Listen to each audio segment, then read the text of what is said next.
Hello అండి. నేను మీ Abhirami and welcome back to my channel. ఈరోజు ఈ వీడియోలో మనం తిరుపతిలో ఉన్న ఎంతో ప్రసిద్ధి చెందిన కపిల తీర్థం అండ్ కపిలేశ్వరుని గురించి తెలుసుకుందాం. ఈ గుడికి ఎలా వెళ్ళాలి అండ్ ఈ గుడి వెనుక కథ ఏంటి అనేది ఈ వీడియోలో తెలుసుకుందాం.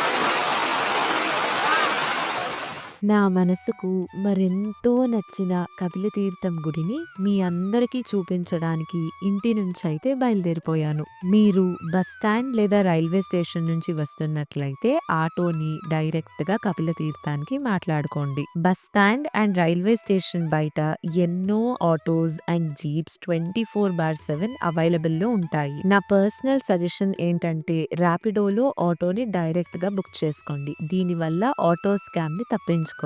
చుట్టూ శేషాచలం కొండలు, కొండల్లో దట్టమైన అడవి, అడవిలో పులులు, ఎలుగుబంట్లు, కొండపై నుండి పడుతున్న ఒక జలపాతం, ఆ జలపాతం పక్కనే అందమైన శివాలయం, ఆ శివాలయమే ఈ కపిలతీర్థం.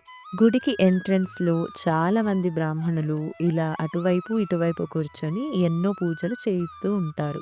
గుడి ఎంట్రన్స్ గేట్ దాటి కొద్దిగా ముందుకు వెళ్ళంగానే కపిలతీర్థం నేచర్ పార్క్ కనిపిస్తుంది. దీని ఎంట్రీ ఫీజ్ 20 రూపీస్. నేచర్ పార్క్‌ని దాటి కొద్దిగా ముందుకు రాంగానే శ్రీ అభయహస్త ఆంజనేయ స్వామి వారి దేవాలయం కనిపిస్తుంది. ఆంజనేయ స్వామి దేవాలయం పక్కనే భక్తులు ప్రసాదంని కొనుగోలు చేయొచ్చు.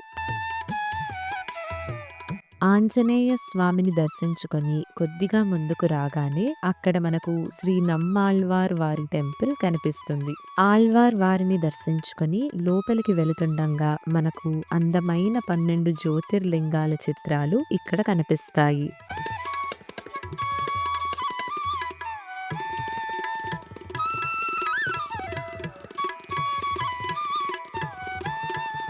నెక్స్ట్ మనమిప్పుడు గుడిలోకి ఎంటర్ అవుదాం. గుడిలో ఎంటర్ అవ్వంగానే లెఫ్ట్ సైడ్‌కి శ్రీ లక్ష్మీ నరసింహస్వామి వారి ఆలయం అండ్ రైట్ సైడ్‌కి రుక్మిణి సత్యభామ సమేత శ్రీ కృష్ణస్వామి వారి ఆలయం ఉంటాయి.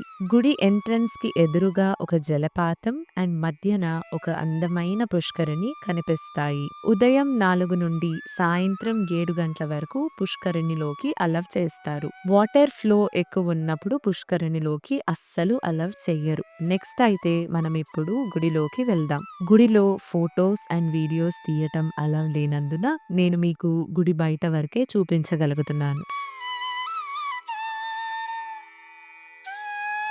కపిలతీర్థం గుడిని ఎంతో అందంగా చిత్రీకరించిన ఈ చిత్రాన్ని మనం గుడిలో ఒక చోట చూడొచ్చు.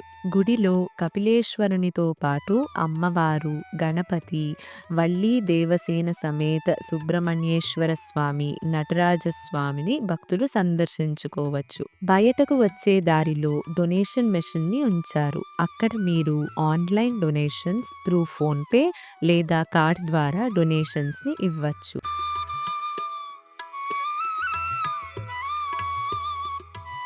జలపాతానికి ఒకవైపు లక్ష్మీ నరసింహస్వామి వారి గుహ, మరోవైపు కపిలేశ్వర స్వామి వారి ఆలయంని భక్తులు సందర్శించుకోవచ్చు. పుష్కరిణిలో స్నానం చేసిన భక్తులకు చేంజింగ్ ఏరియా కూడా అవైలబుల్‌గా ఉంది. ఎండాకాలంలో ఇక్కడ వాటర్ ఫాల్ అస్సలు కనిపించదు. అదే చలికాలం మరియు వర్షాకాలంలో అయితే మీరు జలపాతాన్ని చాలా బాగా ఎంజాయ్ చేయొచ్చు.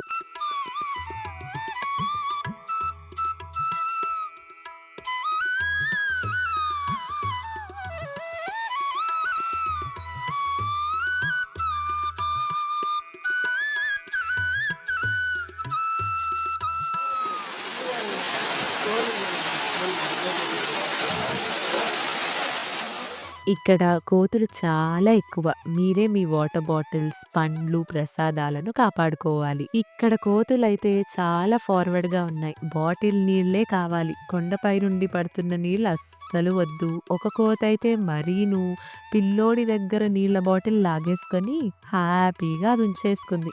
గుడి నుంచి బయటికి రాగానే మీకిలా ఎన్నో ఫుడ్ స్టాల్స్ మరియు బుక్ స్టాల్స్ కనిపిస్తాయి. మీరిక్కడ షాపింగ్ చేయొచ్చు. గుడి ఎంట్రన్స్ గేట్ దాటి బయటికి రాగానే మీ లెఫ్ట్ సైడ్‌కి ఎన్నో హోటల్స్ కనిపిస్తాయి. ఇక్కడ మీరు మీ బ్రేక్‌ఫాస్ట్‌ని కంప్లీట్ చేసుకోవచ్చు. కపిలతీర్థం చుట్టూ మీకు చాలా పెద్ద hotels and stay in rooms అవైలబుల్‌లో ఉంటాయి. కపిలతీర్థం దగ్గర మీకు మంచి బ్రేక్‌ఫాస్ట్ కావాలనుకుంటే ఈ ఆర్చ్ దాటి వెళ్ళంగానే మీకు ఆ పక్కన ఒక చిన్న ఫుడ్ ట్రక్ కనిపిస్తుంది.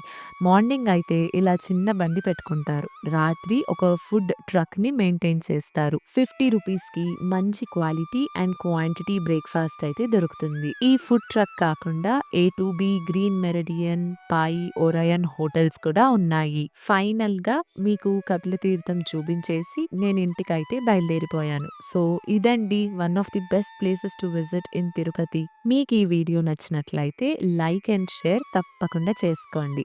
మరి ఇంకో బెస్ట్ ప్లేస్‌లో మళ్ళీ కలుద్దాం. ఇట్లు మీ అభిరామి.